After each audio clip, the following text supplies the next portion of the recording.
Good morning. It's Friday, March 4th. And while the Ukraine is battling to stay alive and the Russians are stalled on that 40-mile long road or something, COVID-19 has quietly subsided a little bit. I am not saying it's gone or anything like that, but it's gone down to the point where we have lifting mask mandates all around the country.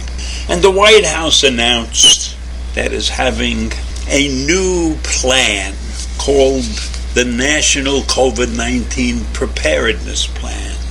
There's 100 pages that are written about it, but they haven't been revealed to the public yet. So this plan is supposed to make fighting COVID in the future better, easier. It's supposed to relieve some of the tensions that have existed with this pandemic. And this plan, this new strategy, been in the works for 2 or 3 months. The group that created this plan consists of White House coronavirus response team and consultants from, as they say, dozens of external experts, public health officials and governors. And they have met with Biden several times while they so-called crafted this new strategy. And the president has signed off on it. So that's coming. That's coming. I don't know what's in that new strategy. All I know is that mask mandates are going down, and I am going to continue wearing my mask until I feel that most of the people out there who are running around without masks are healthy enough for us all to gather. Because no matter what we were doing during this entire period of time, attempting to watch what was happening with the coronavirus, it was very unpredictable.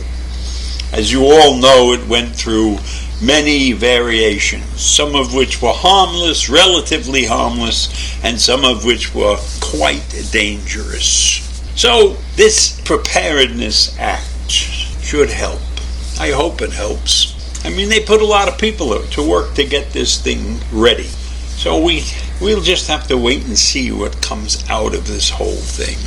Meanwhile, the government will continue issuing public health guidance and will continue shipping new masks and new tests and treatments across the country. Right now, in my house, I have 4 test kits. And I haven't used any one of them yet because I haven't exposed myself yet. So I don't know what's going to happen, but I'm glad to see that the country hasn't stopped working on this terrible disease and going to attempt to put it into the category of, say, the flu or pneumonia or measles or something, with an ongoing shot maybe once a year or so.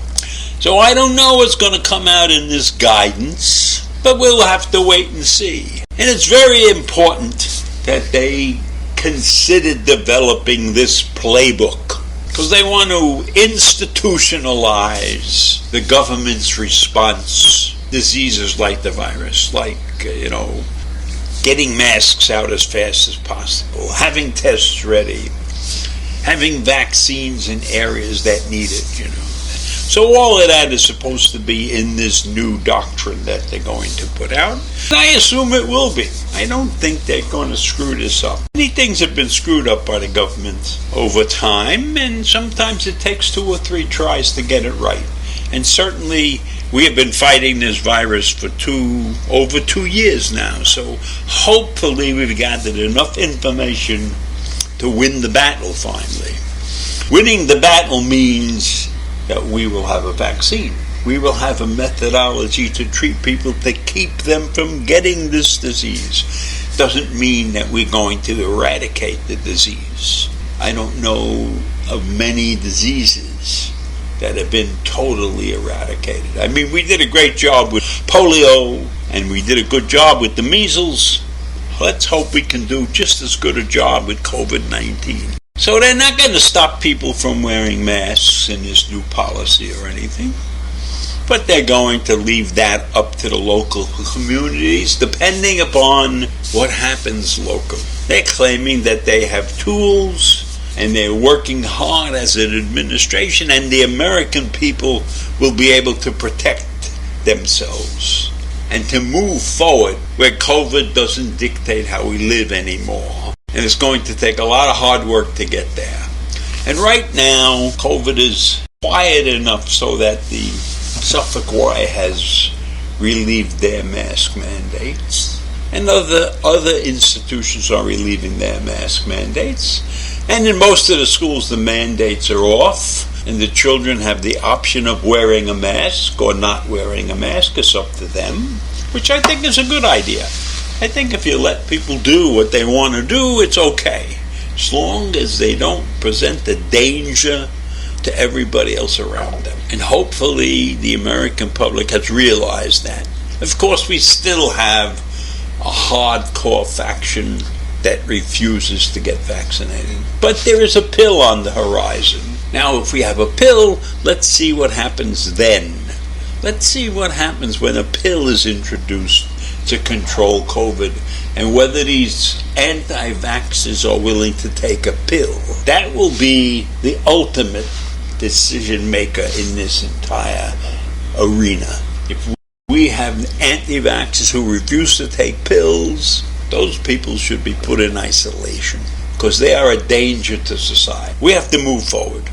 We have to move forward. And my advice is, as soon as you feel comfortable, take your mask off. If you don't feel comfortable, don't take your mask off. If you feel like you have to go outside and do some shopping and you're afraid in the stores, don't take your mask off. Because all the signs in front of the stores have been removed. None of the stores are requiring masks now. So that's my story. Masking may be gone, but there is still a lingering possibility that COVID could erupt again. We hope not. We're preparing for it, and I hope everything works out correctly for us. I hope that nobody gets sick anymore, and we don't have to stay inside forever. But I'm not sure 100% to that point yet. So I caution you all, wear your mask if it makes you feel comfortable. Don't listen to those people who espouse a version that says, what are you waiting for? You're going to die anyhow. I believe in waiting till the time comes. So I leave you with that this morning, and I'll see you tomorrow. Bye.